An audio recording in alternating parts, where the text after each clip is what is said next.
Vidimus.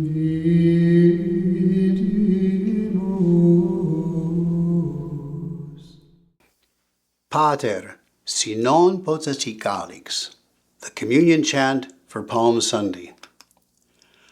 Of all the days in the liturgical year, Palm Sunday has perhaps the most dramatic juxtaposition of contrasting realities that we experience in a Mass. The same voices that cry, Hosanna, are soon crying, crucify him. The nature of Christ's kingship and the divided heart of man are laid bare. Christ is truly king, but his enthronement is on the cross. The liturgy begins with the blessing of palms and a reenactment of Christ's triumphal entry into Jerusalem. Then immediately we are thrown into the Passion as we begin to contemplate those final days before the crucifixion.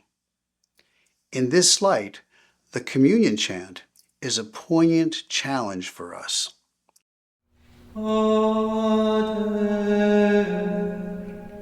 Si non potest calix transire, nisi bibam illum, fiat voluntas tua. The text, Pater, si non potest calix transire, nisi bibam illum, fiat voluntas tua. Father, if this chalice cannot pass unless I drink it, thy will be done. We have joyfully received Christ as King. We have been reminded of his fast approaching passion and death. And now, in this chant, Christ kneels before his Father in heaven and asks, must I do this? Is this really necessary? And then he submits himself in obedience. Not my will, but thine be done. But this chant is not just a narrative about Christ. We hear this as we receive the body, blood, soul, and divinity of Christ at communion. And as we take the Lord into our hearts, the chant asks us, will we truly drink the cup? Will we receive him and then betray him?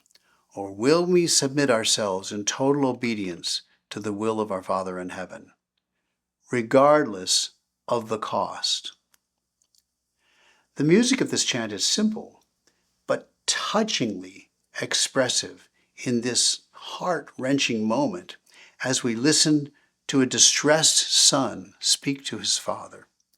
The first word of the chant, Pater, weeps as Christ calls to his Father.